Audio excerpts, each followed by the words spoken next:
le pays est appelé à la lutte. Et c'est le moment pour moi de m'adresser à la jeunesse. Toute la jeunesse. Car à partir de l'âge de 16 ans, âge auquel je pense qu'on devrait avoir le droit de vote, puisque à partir de 16 ans, on peut exercer l'autorité parentale, puisque on peut être émancipé à partir de l'âge de 16 ans, puisque on vote aux élections prud'homales à partir de l'âge de 16 ans. Et parce que 16 ans, c'est la date de la fin de la scolarité obligatoire, ce qui signifie, jeunes gens, qu'une partie de ceux avec qui vous faites vos études se trouve à partir de l'âge de 16 ans à entrer dans la vie active. Jeunes gens, c'est votre devoir à présent d'entrer dans l'action, car c'est vous d'abord qui allez être frappés par le monde qu'ils sont en train de construire. C'est vous qui, en arrivant sur le marché du travail, trouverez les contrats précaires, les CDI de chantier et ces autres inventions terrifiantes qui brisent les vies. C'est vous, jeunes gens, qui, lorsque vous serez en apprentissage ou dans votre premier emploi, aurez ces abominables bails précaires qu'a inventé M. Macron et les autres oligarques qui n'ont jamais eu de problème de logement pour leurs enfants.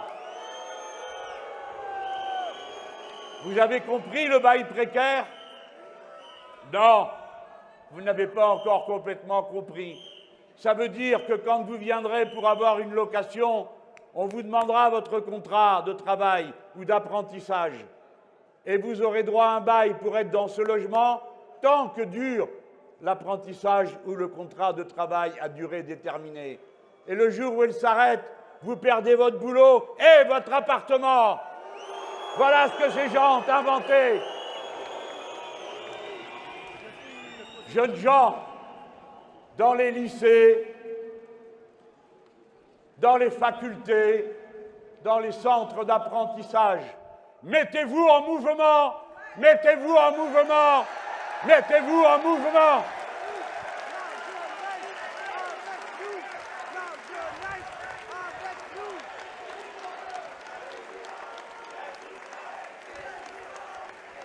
Aidez vos parents, aidez la part de notre peuple qui est la plus en difficulté, qui a tant besoin de renfort, car parfois, obsédés par les nécessités du présent et même de l'instant, quand on manque de tout, quand on a si peu, quand il faut continuellement décider si l'on paiera ou le loyer, ou l'essence pour aller au boulot, ou que sais-je encore. Cette part de notre peuple que les oligarques brisent de cette façon a besoin du renfort de tous, et d'abord de sa jeunesse. Soyez dignes de votre âge et de ceux qui vous ont précédés dans les générations précédentes, sans lesquelles vous ne seriez pas à l'école, vous ne seriez pas protégés par le droit du travail, sans lesquelles vous continueriez à aller à l'usine en dessous de l'âge auquel, dorénavant, par le Code du travail, vous avez été protégés. Voyez-vous, toute la situation est dans ces chiffres affreux. Comment ces gens peuvent-ils imaginer autrement que pour provoquer de nous insulter pareillement? Mais ils le font parce qu'ils donnent un signal de ralliement à leur classe. Ils parlent de nous comme parlait autrefois l'extrême droite. Ils traitent le peuple ouvrier et salarié comme de la racaille. Mais pourquoi le font-ils? Pour galvaniser les leurs. Et vous savez pourquoi? Parce que M. Macron a une excellente bonne nouvelle pour les riches, les puissants et les dominants. Sur 10 milliards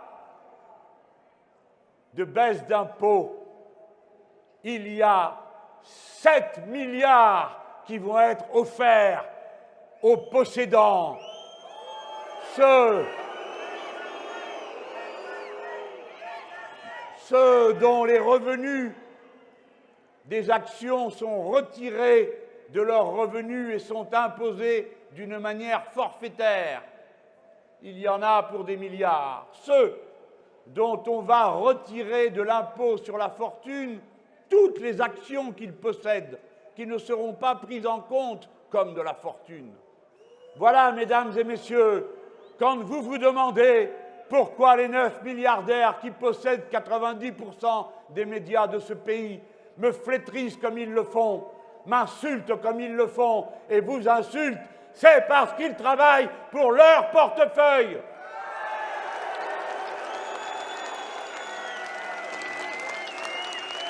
Exactement, dégagez.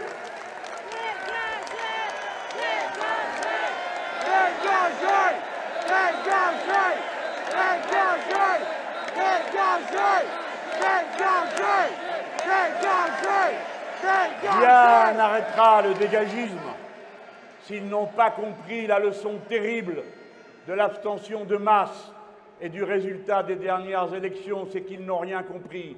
S'ils croient que le peuple lui a donné les pleins pouvoirs, ils se trompent lourdement, ce n'est pas vrai. Un gouvernement populaire, honnête, républicain, en arrivant aux affaires, que ferait-il avant toute chose? Il s'occuperait des enfants sans toit, il s'occuperait des pauvres, il s'occuperait des 2,5 millions d'illettrés qui sont des gens pleins d'intelligence et de cœur, mais que l'illettrisme paralyse dans leur créativité quotidienne. Il se précipiterait pour aller donner à l'hôpital public la possibilité de s'occuper de chacun avec soin, sans martyriser les personnels hospitaliers. Voilà ce que ferait un gouvernement populaire, honnête. Il ne donnerait pas 10 milliards à ceux qui ont déjà tout.